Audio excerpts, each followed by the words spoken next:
आलमी सतह पर इस वक्त बड़ी दिलचस्प सूरत हाल है। जिस तरह से ऑयल प्राइसेस ग्रेजुअली नीचे आ रही हैं, इसी तरह से हम गोल्ड एंड सिल्वर प्राइसेस की भी मुसलसल गिरावट देख रहे हैं और उसमें भी मुसलसल कमी वाक़ई हो रही है। अभी जब हम ये गुफ्तगू कर रहे हैं तो ऑयल जो इस वक्त गोल्ड प्राइसेस हैं वो ऑलमोस्ट $4000 के अराउंड हैं, इससे बहुत थोड़ा सा ऊपर है। और जो सिल्वर प्राइसेस इंटरनेशनल मार्केट में है इस वक्त वो $60 पर ऑन से भी नीचे आ चुकी हैं। यानी इसका मतलब यह है कि पाकिस्तान में इस प्राइस के एतबार से इस वक्त एक तोला सोना 4,20,000 के अराउंड बल्कि उससे भी कम हो चुका है। और इसी तरह से जो चांदी की इस वक्त एक तोले की मालियत है पाकिस्तान में वो 6,000 और 6,500 के आसपास इस वक्त आ चुकी है। तो अब ये मुसलसल इस गिरावट की वजह क्या है? जबकि एक्सपेक्ट ये किया जा रहा था जब ये ईरान और अमेरिका की जंग शुरू हुई थी तो शायद इसमें इन्वेस्टमेंट बढ़ेगी और फिर सोने और चांदी की कीमत अपने ऑल टाइम हाई पर जाएगी। अगर हम जनवरी से अभी के प्राइस का मवाजना करते हैं तो ये कोई 1.5 लाख रुपए एक तोले का फ़र्क आता है।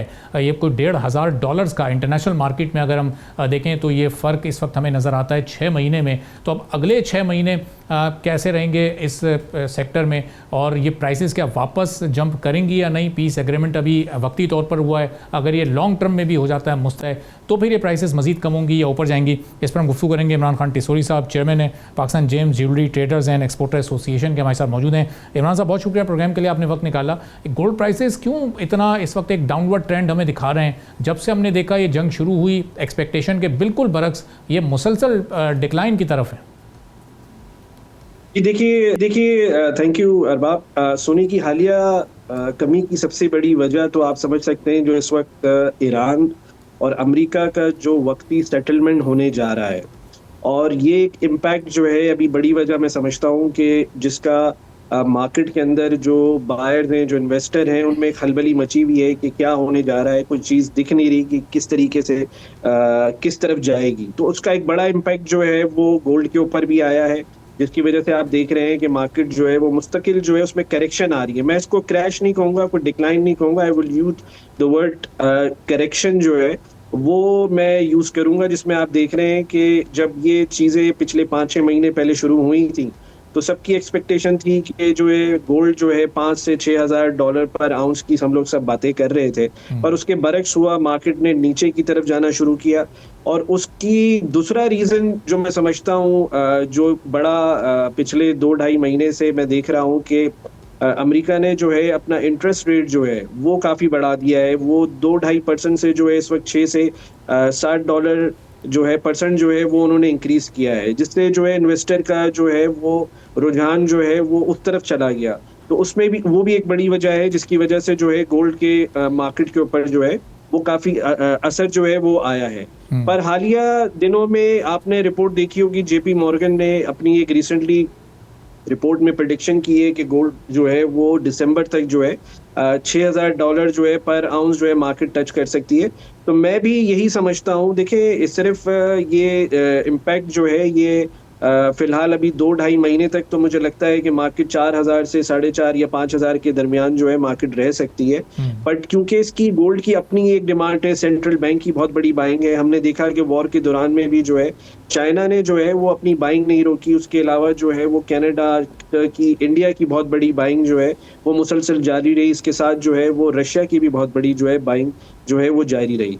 तो मुझे आने वाले वक्तों में मार्केट जो है वो एंड ऑफ दिस ईयर तक जो है मैं स्टिल उसको जो है वो देखता हूँ कि हो सकता है कि मार्केट जो है $5,500-6,000 पर आउंस जो है वो टच कर सकती है। अच्छा इमरान साहब, ये अगर जनवरी के प्राइसेस से मवाजना करें तो ये अपना 25% इस वक्त नीचे जा चुकी है गोल्ड मार्केट, लेकिन परसेंटेज वाइज अगर हम सिल्वर प्राइस देखें तो ये हाफ हो चुकी है, 50% डाउन इस वक्त हो चुकी है। अपने ऑल टाइम हाई को ये 12-13 हज़ार रुपये पाकिस्तान में टच करके आई है और उस वक्त ये एक्सपेक्टेशन थी कि शायद 15,000 रुपये से भी ज़्यादा हो जाए। पाकिस्तान में तो उस वक्त 20-22 हज़ार रुपये पर तोला उस वक्त ये मिल रही थी, इतना ज़्यादा इसकी डिमांड बढ़ चुकी थी। तो ये अब ये इसका भी ट्रेंड दोबारा से ऊपर जाना है, ये भी दोबारा अपनी इस परसेंटेज को रिकवर करेगी? देखिए मैंने पहले भी बताया था कि सिल्वर का सिर्फ ज्वेलरी या ऑर्नामेंट में नहीं है, इसका एक बहुत बड़ा इंडस्ट्रियल यूज़ भी है और सिल्वर की डिमांड जो है वो कभी कम नहीं होगी। अब मैं समझता हूँ इस वक्त जो सिल्वर की एक्चुअल मार्केट चल रही है वो इस वक्त जो है वो जो होनी चाहिए मैं समझ रहा हूँ वही चल रही है। पर हम सिल्वर को भी देख रहे हैं कि एंड ऑफ ईयर तक जो है उसमें भी मैं देख रहा हूँ कि इसमें भी ग्रोथ आएगी। ये सिल्वर भी जो है वो ऊपर जाने की हम देख रहे हैं कि इसमें भी जो है बड़ा इजाफा आ सकता है, क्योंकि अभी जो सिचुएशन हम अमेरिका और ईरान की देख रहे हैं, अभी ये देखना है कि सिचुएशन कहाँ जाके बैठती है। सेटलमेंट का इम्पैक्ट मार्केट पे क्या आता है, सारी कमोडिटीज पे क्या आता है। तो आई एम श्योर कि ऑयल के बाद जो है ये सिल्वर और गोल्ड पे भी जब लोग देखेंगे कि मार्केट सेटल हो गई है और ये मामला जो अमेरिका और ईरान के हैं ये सेटल हो गए हैं, तो उसके बाद ही जो है वो एक्चुअल पोजीशन जो है वो सामने आएगी। सही। अच्छा, अब ये ज़ाहिर है जैसी किसी कमोडिटी की प्राइस कम होना शुरू होती है तो एक आम इन्वेस्टर, एक कॉमन मैन फौरी तौर पर एक्टिव होता है और उस कमोडिटी के पीछे भागना शुरू कर देता है। तो ये भी गोल्ड एंड सिल्वर का अपना मैक्सिमम डिक्लाइन आ चुका है, ये अब यहाँ से वापस ही रिकवर होंगे या अभी ये डिक्लाइनिंग मोमेंट थोड़ा सा, आपने करेक्शन का वर्ड यूज़ किया, करेक्शन मज़ीद थोड़े अरसे जारी रहेगी? मुझे लगता है कि ये इतनी ज़्यादा मैं अब करेक्शन नहीं देख रहा। जितना मार्केट ने आना था मुझे लगता है कि मार्केट आ चुकी है। हो सकता है हम $200-250 और देखें इसको अंदर की तरफ आते हुए, पर मुझे जो मार्केट है अपवर्ड लग रही है। जब ये ईरान और इनका सेटलमेंट जो है वो चीज़ें क्लियर आ जाएंगी अभी आने वाले हफ्तों में, 10-15 दिन में आप देखेंगे, तो मैं समझता हूँ कि मार्केट को मैं थोड़ा अपवर्ड की तरफ ही देख रहा हूँ। मजीद मुझे मार्केट नहीं देख रही। मैं समझता हूँ जो इन्वेस्टर्स हैं उनको चाहिए कि अभी थोड़ा पेशेंट से काम लें, देखें मार्केट को, क्योंकि जब ये इस तरह की सूरत हाल पैदा होती है तो लोग मार्केट में गोल्ड बेचने को निकलते हैं, जिसका इम्पैक्ट जो है मार्केट पे आता है। ठीक है, बहुत बहुत शुक्रिया। इमरान खान टिसौरी साहब, Pakistan trader and exporter association के चेयरमैन हमारे साथ मौजूद थे। गुफ्तगू आपने सुनी। अब आने वाले दिनों में देखना ये है कि गोल्ड और सिल्वर की प्राइसेस इसी तरह से नीचे जाती रहती हैं, इनमें थोड़ा सा ठहराव आता है। बहरहाल इन्वेस्टर्स के लिए 6 महीने पहले की निस्बत आज एक बेहतर टाइम है, जिसको भी गोल्ड या सिल्वर ख़रीदना है कि वो इस टाइम अपनी ज़रूरत के तहत या इन्वेस्टमेंट के लिए इस पॉइंट ऑफ व्यू से इसमें इन्वेस्ट कर सकता है। सब्सक्राइब करें और बेल दबाएं ताकि कोई खबर रह न जाए।